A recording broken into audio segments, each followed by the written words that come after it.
Faster Fluency Conversation Club podcast review week number 3, top 5 common grammar mistakes and their corrections.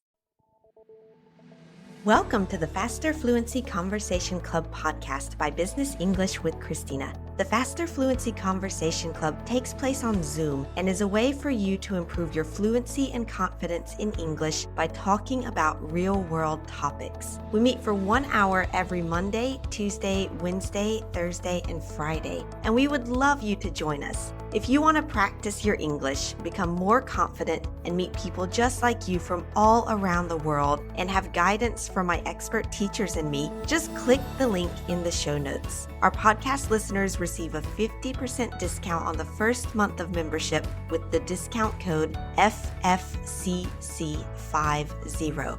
Come and join us today.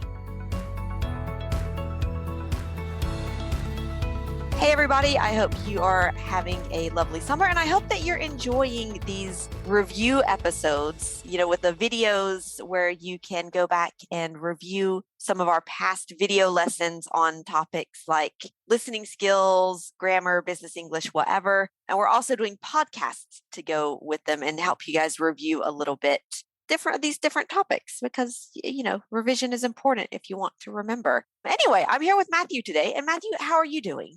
I'm super excited to be talking about grammar today. Aren't we all? Don't we love Favorite grammar? topic. Yay! Yay for grammar. Been looking forward to this for months. No, but grammar, it's important. So we, of course, want to talk a little bit about it. And so today we're getting into some of the top 5 common grammar mistakes. And I would say by our very scientific method of choosing them, which is we were sitting down before this podcast and saying, what are the mistakes that we hear the most often with our students? And so we're going to talk about those today. So you want to start off, Matthew? What's the first one you would point out? Well, I think even maybe before we start is I think as an exercise, because this list could be different for everybody. As you said, we just put this list up. But, if you are taking lessons or studying English, you should be able to notice either yourself or your instructor can point out, hey, you keep making this mistake, this mistake. And, creating a list of 3 or 5 things that you're always making the same mistake is a good way to really improve your English because, if you narrow it down and focus on those 3 things, kind of forget about everything else and get those 3 to 5 things improved, then you can check those boxes off and have that sense of accomplishment. So, I would really encourage everybody to make your own list. And of course, pay attention to these ones if you're having trouble. And so, to start things off, one that I think is very common is present simple versus the perfect present continuous tenses. We often hear, I work here since, which is incorrect. So in this case, we're talking about a length of time. So we would use, I have been working here since. And so this verb tense can be a little bit tricky. Some languages do not have this verb tense. And I think that's where the difficulty comes in because, for example, in French, you would use the present to say, for example, I'm a teacher for 10 years or something. And I'm sure a lot of other languages, it's the same thing. And so it's just a translation problem or an interference of the native language into the English. But we do have this tense to indicate the activity that started 10 years ago, but it's continuing today, hence the name of the tense, the present perfect continuous. Yeah, and I think it really helps to think of it in that timeline, right? We use verb tenses to refer to time, right? The time that things happened or are happening or will happen. And so, in these cases, and we use this verb tense quite a lot because it's like, oh, how long have you been teaching? How long have you been living in France? How long have you been studying English? And so this is a duration of time. It started in the past and it's still going today. Exactly. So it's a very useful verb tense. There are a lot of verb tenses that I tell students, you don't really worry about that. I never future use perfect that. simple and things like that. You're like, no, nobody uses that. There are some that are just basically useless. But this one is useful. Yes. Right. Yes. Yeah. Okay. Let's see. I would put number 2 on the list. Maybe just the general difficulties with make and do and take, maybe actually, because again, I think a lot of languages, they might have one word where in English we would say make or do, or they'll use their word where in English we would use the word take. So sometimes it can be like, I hear sometimes students might say, can we take an appointment instead of can we make an appointment? And again, that's just like a translation error, I think. Make and do, I agree. That is kind of the tough one because it's sort of, we have that, I think, this rule that we often tell students where it's like, oh, it's do if it's an activity and make if you're creating something. But then we also have about 5 billion exceptions to that rule. So I don't know what you tell students, but I just tell students, like, learn it as kind of an expression, like these words go together, and don't try to find the rule to help you too. Yeah, I think that's the best way, is you just really have to bite the bullet and kind of memorize these things. Yeah. And, I think in a way that really helps you, though, I think, because a lot of students will translate in their head from their language to English. And really you want to try to get that habit out of your system. And so sometimes you need to make the effort to memorize those combinations. And that's a step towards speaking freely without that transition that happens in your head. So again, I think kind of the same tip I just gave before is, okay, if there's like 5 make and do's that you keep mixing up, spend some time to really, reinforce them and learn them. Yeah. And then move on. And then, and then you're like, okay, I got it. Good. Yeah. And I think that's a really good tip, because it's like, yes, everyone wants to correct all of their mistakes, but if you're focusing on trying to correct everything, there's not enough repetition of it for it to stick in your brain. And so it's like you keep making the mistake for years, and every time somebody corrects you, you say, oh yeah, I knew that. But it's because you're not focusing on it repetitively in, let's say, a kind of shorter time span. Your brain never is solid in your brain. And so you just keep making the same mistake over and over for years. That's exactly right. I mean, I think you got to remember when your school years, right? You start off the school year, you've got your book. It's like 20 chapters. Yeah. You don't learn 20 chapters on day one. You start at chapter 1. You spend, you spend like a week or two on it. And And that was a good one you just said. So make a mistake. And I tell students with this one, it's kind of easy. Try to think of things that'll help you remember it. Is both M. Exactly. There you go. So you look for little things that'll help you. That'll help you. Yeah, exactly. No, definitely. Okay. What about number 3 on your list? Oh, number 3. This is tough for everybody. Prepositions. Yeah. Prepositions. To, of, for, at, in, all that. Yeah. All of those. Yeah.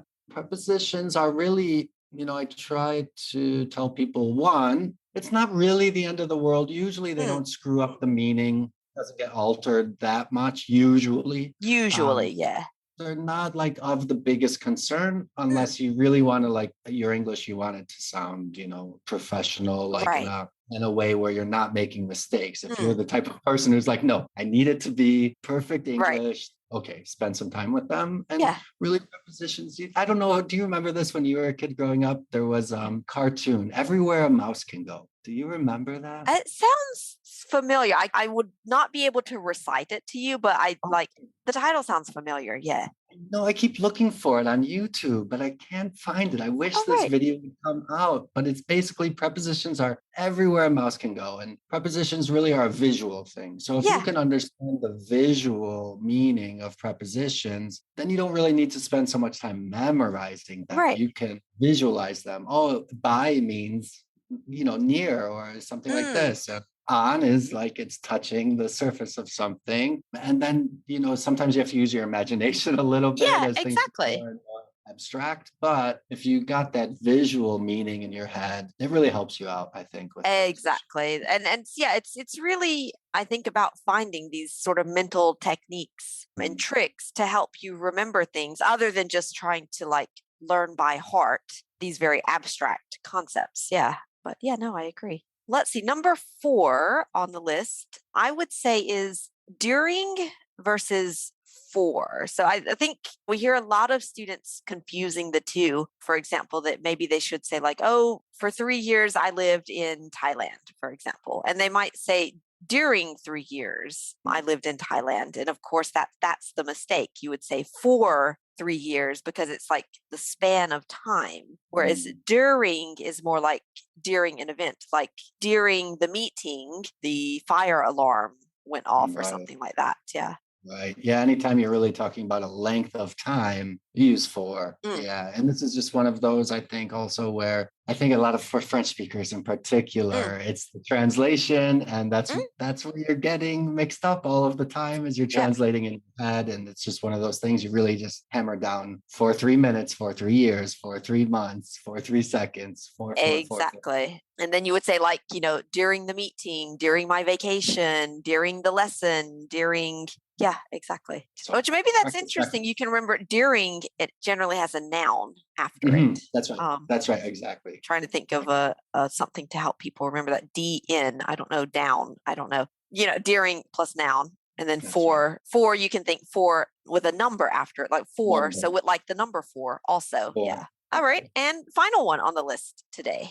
Oh, yeah. The final one. So this one is, I would say this one's really interesting because I would say we do use both as native English speakers. So the expression, do you know? We do use this a bit, but I would say the more common would be like, have you ever been to France? Have you ever heard of Stranger Things? And we use these questions a lot, especially when we're like meeting people for the first time. It's a great way to know the other person. Oh, have you ever been to the US? Have you ever heard of hot dogs? I don't know. Yeah. It's 4th of July recently. Have you ever had hot dogs, or have you eaten hot dogs? Or Yep. So it's a bit more accurate to use this, I would say, instead of do you know? Exactly. Yeah. And I often hear students like, oh, do you know New York or something? When they really want to say, like, have you ever visited or have you ever been to New York?